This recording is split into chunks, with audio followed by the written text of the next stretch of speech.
Today story এক্সক্লুসিভে আপনাদের সঙ্গে আমি পল্লবী।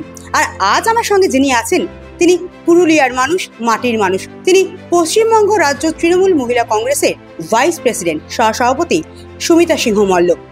আজকে এই পর্বে তার সঙ্গে কথা হবে। দিদি, আপনাকে স্বাগত টুডে স্টোরিতে। নমস্কার আপনাদের স্টুডিওর সবাইকে।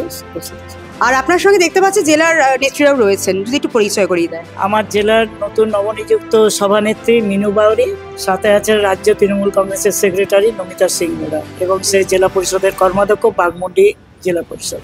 আমরা জানি যে তৃণমূল কংগ্রেস মানেই মমতা বন্দ্যোপাধ্যায়, অভিষেক বন্দ্যোপাধ্যায়। সেখানে আপনি তৃণমূল পরিবারের বহু দীর্ঘ বছরের সদস্যা, তো কাছ থেকে মমতা বন্দ্যোপাধ্যায়কে দেখেছেন, তার আন্দোলনের সঙ্গী আপনি। মানুষ হিসাবে কেমন মমতা বন্দ্যোপাধ্যায়? মানুষ হিসাবে আমার মনে হয় যে ওনার বিকল্প হওয়া মুশকিলই আছে। কারণ আমার দেখায় যখনই প্রথমে আমার সাথে দেখা হন ওনার সাথে প্রথম 92-এর বড়াবাজার ইন্টার ময়দানে, যখন উনি যুব সভানেত্রী, কংগ্রেস তো তখন হয়নি, তখন কংগ্রেসের যুব সভানেত্রী ছিলেন এবং ক্রীড়ামন্ত্রী ছিলেন, তখন ওনার সাথে আমার বড়াবাজারের ইন্টার ময়দানে প্রথম স্টেজে আমার সাথে সাক্ষাৎ। তখন ওনাকে দেখেছিলাম সেই মানুষটা এইরকম ভাবে যে একটা জায়গায় মানুষের মন যে জয় করবেন, এটা তখনই আমার একটা চিন্তাধারা ছিল। সত্যি সেই জায়গাটাই উনি আজকে এসেছেন। মমতা নামের যে মামাটি মানুষ, ওনার নামের সাথে এই যে মামাটি মানুষের একটা সম্পর্ক জড়িয়ে গেছে, সত্যি তাজ্জবের ব্যাপার। অভিষেক বন্দ্যোপাধ্যায়কে ছোট থেকে দেখছেন, তো এখন সর্বভারতীয় সাধারণ সম্পাদক তিনি, তো এই যে জার্নিটা বা তার ম্যাচুরিটি কতটা চোখে পড়ছে আগামীতে, তার ভবিষ্যৎ কি হতে চলেছে? অবশ্যই তার ভবিষ্যৎ দেখেন। একটা জায়গা তো আছেই যে যার বাড়িতে একজন বীরাঙ্গনা লড়াকু নেত্রী, তার সেনাপতিত্ব, আমাদের দিদি হচ্ছেন সব জায়গার রাজত্বের রাজ করেছেন। আমরাও তো রাজ পরিবার, সেরকম আমরা মনে করি রাজত্বই করেছেন, এবং তার সেনাপতিত্বে সে যে এগিয়ে যাচ্ছেন, অবশ্যই তার একটা জায়গা আছেন, তিনি সেই জায়গাটা ইয়ে করবেন। আমরা জানি যে রাজনীতি মানে কিন্তু সমাজসেবা। সেখানে আপনি পুরুলিয়ায় দীর্ঘদিন ধরে কাজ করছেন, শাসক দলের একজন নেত্রী। এবার পুরুলিয়ায় উন্নয়ন কতটা হলো? ওখানে রাস্তাঘাট, পানীয় জল, কর্মসংস্থান, শিক্ষা, ওখানে কি অবস্থা? দেখুন, আপনারা কেন, কলকাতার প্রত্যেকটি মানুষ এবং প্রত্যেকটি প্রান্তের জেলার বাইরেও অনেকেই যান। পুরুলিয়া বিগত দিনে যা দেখেছিলেন, আমাদের দেখা বাম শাসনের সময় আমরা দেখেছি যে বাড়ির থেকে বেরোলে সেই ডিপ ডিপ করে লাইট জ্বলতো, বাড়ির সামনে বেরোলে সেই হুঁচুট খাওয়া, কাদা, শাড়িতে কাদা লাগতো, এবং আমরা দেখেছি যে যেখানে সেখানে যাওয়ার যে একটা গাড়ি যোগাযোগ বা মানুষের সাথে আদান প্রদানের যে একটা দূরত্ব ছিল, সেটা কিন্তু মমতা ব্যানার্জি আসার পরে সেই জায়গাটা কিন্তু একদম এমন জায়গায় চলে এসছে। আর মানুষের সেই ডিপ ডিপ আলো নাই, বা রাস্তাতে কাদা নাই, মানুষের জলের অসুবিধা নাই, রাস্তাঘাটের অসুবিধা নাই, বাড়ির ছাদ। আমার দেখা, আমার পঞ্চায়েতে যে একটা ইন্দিরাবাসের 3টা ইয়েকে ভাগ করে দিত, সেই জিনিসটা মমতা ব্যানার্জি যেটা করে দিয়েছে, সেটা আমার মনে হয় আর বিকল্প এখন আর নাই। এখন মানুষ দেখছে, আমার বলাতে কি আছে, মানুষ তো দেখছে। আজ অদত্ত পাহাড় রূপসী বাংলায় তৈরি হয়ে গেছে। আজকে পুরুলিয়ায় যে যায় সেই বলে এই রাস্তা, দিল্লি বোম্বেতেও এরকম রাস্তা নেই যে রাস্তা আজ পুরুলিয়ার বুকে হয়েছে। তাহলে আমরা গর্ববোধ করি যে আমরা এমন একটা জঙ্গলমহলে আছি, যে জঙ্গলমহলকে আগামী দিনে কি বলবো, বাইরের জায়গাকে পথ দেখাবে। আমরা মাওবাদীর সময় দেখেছি, এবং মমতা ব্যানার্জি 11ই আসার পরে পুরুলিয়াকে যেরকমভাবে করে দিয়েছে, আমার মনে হয় এটা 7 জন্ম কেন, কোনো জন্মেই কেউ করতে পারবে না। আমার যেটা অভিজ্ঞতা, আমার দেখা, আমার চোখে, এটা কারো সম্ভব নয়। আমরা সিপিএমের অত্যাচারে অত্যাচারিত হয়েছি, আমরা অন্য পরিবারকে অত্যাচার হতে দেখেছি, কিন্তু আজকে শান্ত বাংলা, সেই শান্ত বাংলাকে, সোনার বাংলাকে যারা বাইরে থেকে এসে নিয়ে সেই বাংলাকে আজকে অশান্তি করার চেষ্টা করছে, যেটাকে তিনি আজ শান্ত করে দিয়েছেন।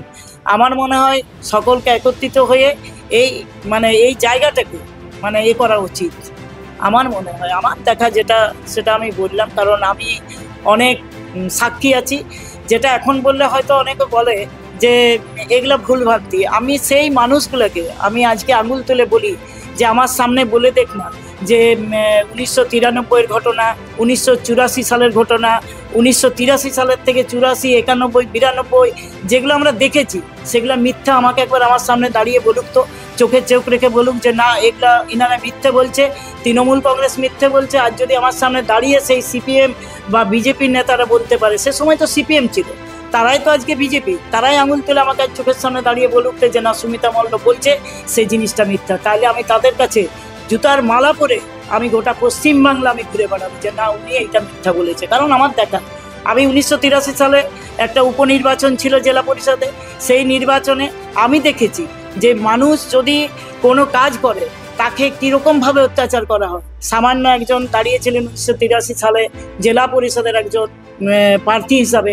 তাকে তার ড্রাইভারকে সেটিং করে তার গাড়ি পাল্টি করে দেয়, তাকে মারার চেষ্টা করে। কিন্তু যাই হোক, কালবশতে সে বেঁচে যায়। ইলেকশনে জিতলো না নিত ব্যাপার নয়, কারণ সিপিএম তখন তো তাকে বাড়িতে দিয়ে তার ছেলের মাথায় হাত দিয়ে, গরুর পিঠে হাত দিয়ে, তার ছেলেকে মেরে ফেলার হুমকি দিয়ে তারা তো ভোট করতো। মমতা ব্যানার্জি তো সেরকম করেনি। মমতা ব্যানার্জি ভালোবাসা, মানুষকে ভালোবাসা দিয়েছে, তাদেরকে অন্তরে নিয়ে করে সেই ভোটটা মমতা ব্যানার্জি আদায় করে। কোনোদিন মমতা ব্যানার্জি যদি সেই আন্দোলন করতো যে যেখানে আজকে তার কর্মীরা, আমাদের মতন কর্মীরা, আমার থেকে আরও কর্মীরা আছে যারা অত্যাচারিত হয়েছে, যাদের পরিবারের জীবন দিতে হয়েছে, শহীদ হয়েছে, সেরকম পরিবারের যদি মমতা ব্যানার্জির চিন্তাধারা ওই রকম হতো যে না, আমার কর্মীরা অত্যাচারিত হয়েছে তাহলে তাকে মেরে ফেলো, কিন্তু উনি আমাদেরকে শিখিয়েছিলেন যে না, বদল নয়, বদলা আমাদের নিয়ে তো লাভ নেই, আমাদের মানুষের আনন্দ দিয়ে মানুষকে বদল করতে হবে। তিনি করেছেন। আমার এগুলো নিজের দেখা, কারণ আমি এগুলো দেখেছি। এখন তো মমতা ব্যানার্জি না ধর্মঘট হয়, না কোথাও মানুষকে করে সমাজ বয়কট করে। আগে সিপিএম তো সমাজ বয়কট করেছে।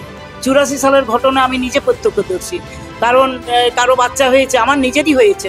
আমার মেয়ে 1984 সালে জন্ম, আমার 2টা ফ্যাক্টরি ধর্মঘট করেছে, আমার বাড়িতে আমাদেরকে সমাজ বয়কট করেছে, আমাদের দাপিত ধোবা থেকে দোকান থেকে গাড়ি ওঠা বন্ধ করেছে। এটা আমি নিজে প্রত্যক্ষদর্শী। আর সিপিএম বলুক যে না, ওই পরিবারের পরে এই নির্যাতন হয়নি, আমাকে সেই সিপিএমের নেতারা বলুক। আমার সিপিএমের নেতা যারা আছে, মনিন্দ্র গোপ আছে, আমাদের সিপিএমের নেতা যিনি আজকে নেই, তার কথা তো আর বলে লাভ নাই। এরকম অনেক নেতা আছে যারা এইটা প্রত্যক্ষদর্শী। অনেক যারা আমার কংগ্রেস করতেন, মারা গেছেন, তারা আজকে নেই। তারাও তৃণমূলের বিধায়ক ছিলেন, কেপি সিং দেও, সীতারামবাবু থেকে শুরু করে, ওনারা আজ নেই। কারণ ওরা থাকলে আজকে এইটা জবাব দিতেন। আমি চ্যালেঞ্জ করছি সিপিএমকে, আমি তো নিজে প্রত্যক্ষদর্শী। ধানের জমির, পাকা ধানের জমির ধান কেটে নিয়েছে 70 বিঘা। সিপিএম বলতে পারবে যে না, এটা মিথ্যে কথা? আমার সামনে চোখে আঙুল রেখে বলুক তো যে না, সুমিতা মাল্য এটা বলছে, মিথ্যে কথা বলছে। বলতে পারবে না, কারণ এই ঘটনাগুলো ঘটিয়েছে। এবং আমার 2টো বিজনেস ছিল, বিড়ি কারখানা এবং পাউরুটি ভাটা। আমাদের সেই 700 লেবার তখন কাজ করতো। এটা বড়াবাজারের বুকে যাকে জিজ্ঞেস করবে সেই বলে দেবে। পিস্তল বিড়ি 750 শ্রমিককে সেই সময় ধর্মঘট করে তার ব্যবসা বন্ধ করে দিয়েছিল। তাহলে তারা বলে অত্যাচার করে না? তারা কেন এই কথাটা বলতে পারবে যে না, তাদের ধর্মঘট হয়নি? সিপিএম ধর্মঘট করে আদিত্য সিংহ মল্লর পরিবারে এটা করেনি, ব্যবসা বন্ধ করেনি, বলতে পারবে?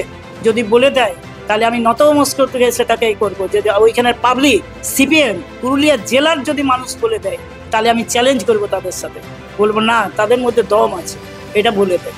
এই যে জেলায় জেলায় দেখা যাচ্ছে মুখ্যমন্ত্রী একগুচ্ছ সরকারি প্রকল্পের উদ্বোধন করছেন, শিলান্যাস করছেন, প্রশাসনিক সভা করছেন, তো পুরুলিয়া সেদিক থেকে কতটা কি পেলো? আর মালতী মুর্মু, জিলিং সারিং, তাদের কথাও আমরা জানি। উন্নয়ন কি পৌঁছচ্ছে ঠিকঠাক? কি অবস্থা? দেখুন, উন্নয়ন পৌঁছচ্ছে না বললে হবে না। মালতী মুর্মুর মতন আরো অনেক মুর্মু আছে, অনেক আপনার বেসরা আছে, অনেক মাহাতো পরিবার আছে। এই তো সেদিনকেই আপনারা দেখলেন বাসন্তী মাহাতো তীরন্দাজ। আজকে মমতা ব্যানার্জি আসার পরে বাসন্তী মাহাতো অলিম্পিকে আজকে মনে করুন সোনা জয় করে চলে এলো। আজকে মালতী মুর্মুর মতন মহিলা আজ মাথা উঁচু করে দাঁড়িয়েছে। সিপিএমের আমলে তো এটা ছিল না, বিজেপি তো এটার দিকে কোনোদিন ধ্যান দেয়নি। আজ মমতা ব্যানার্জি শিক্ষা দীক্ষা সব দিক দিয়ে মমতা ব্যানার্জি আজকে এই উন্নয়ন কেউ বন্ধ করতে পারবে না, যতই যে বলুক আর যাই করুক। এই যে বলছে মমতা উন্নয়ন করেনি, কি করে বলে? আজকে যারা বলছে যে মমতা উন্নয়ন করেনি, তারাই তো আজকে সেই উন্নয়নের জন্য হাত বাড়িয়ে আছে, তারাই তো আজকে সেই লক্ষ্মীর ভান্ডার নেওয়ার জন্য লাইন দিচ্ছে, তারাই তো আজকে দুয়ারে সরকারের নেওয়ার জন্য আজকে রেশন নিচ্ছে হাত পেতে। আর তারা বলে কিছু উন্নয়ন হয় না? তারা কি সেই রাস্তা দিয়ে চলে নাই? তারা কি সেই লাইটের ইয়েটা পাচ্ছে না? আজকে রাস্তা চকচক করছে কোনখানে? দেখুন, 5টা আঙুল সমান হয় না। একটা রাস্তা একবার হয়, তারপরে তো সে খারাপ হবে, আবার সেটা রিপেয়ারিং হয় নাই। কাজটা বলাটা খুব জিনিস। আজকে পুকুর দেখবেন, চলুন প্রত্যেকটা জায়গায় মানুষ, চাষিরা আজ কত উৎসাহিত। আজ কৃষক বন্ধু, আজ কোনোদিন এগুলো সিপিএম এরা বলেছিল? আজ কি করে এরা বলে যে কিচ্ছু হয়নি, মমতা ব্যানার্জি কিছু করেনি? আজকে তৃণমূল করছি বলে যে আমি দিদির নাম করছি তা না, দিদি করছে। আজকে বিজেপি সিপিএমও নাম করে, কিন্তু তারা রাস্তায় দাঁড়াই করে ওই যে ভাষা বলে কি করে, আমার তো ওইগুলো জানা নেই। তো মমতা বন্দ্যোপাধ্যায় মুখ্যমন্ত্রী হওয়ার পরও তার সাধারণ জীবনযাপনের কথা আমরা সকলেই জানি, কিন্তু এক একজনকে দেখা যায় যে রাজনীতি করে বড় বাড়ি, বড় গাড়ি। সেদিক থেকে আপনার এই সাদামাটা লাইফস্টাইল, আপনি সেখানে শাসক নেত্রী, আপনি তো চাইলে র্যালিশভাবে চলতে পারেন, এই সাদামাটা জীবন কেন? দেখুন, আমি সাদামাটাভাবে নিজে তৈরিও হয়েছি। আমার স্বামী ছিলেন একজন তৃণমূলের, প্রথমে কংগ্রেস করতেন, তারপরে মমতা ব্যানার্জির একদম 98 তিনিও এই তৃণমূলে এসেছেন। তিনি একদম সাদামাটাভাবে মানুষও হয়েছেন, তিনি সাদামাটাভাবে জীবনযাপন করেছেন। তার স্টাইলের ধরন ধারণ ছিল আলাদা। কারণ আমার দেখা, আমার পরিবার তো আর রাজনীতি পরিবার না। আমার বাপের বাড়ি, আমার শ্বশুর বাড়ি হচ্ছে রাজনীতির পরিবার, কারণ আমার স্বামী রাজনীতি করতো। আমার স্বামীর সাথে আমার দীর্ঘদিনের ওই যে প্রতিনিধিত্ব করা, যেখানে এই মিটিং হতো আরও, তো আমি কিন্তু আমার স্বামীর প্রতিনিধিত্ব করতাম। এবং তার আমি দেখেছি যে সকালবেলায় সাইকেলে চলে যেত, বাসে যেত, কর্মীদের সাইকেলে তিনি গোটা গ্রাম ঘুরে বেড়াতো এবং বলতো যে সকালবেলায় আমাকে গ্রামে যেতে হবে, কারণ গ্রামের লোকরা চাষবাস করে, তারা তো বেরিয়ে যাবে চাষের কাজে, তাহলে তাদের সাথে কিন্তু সকালে না যেয়ে দেখা করলে হবে না।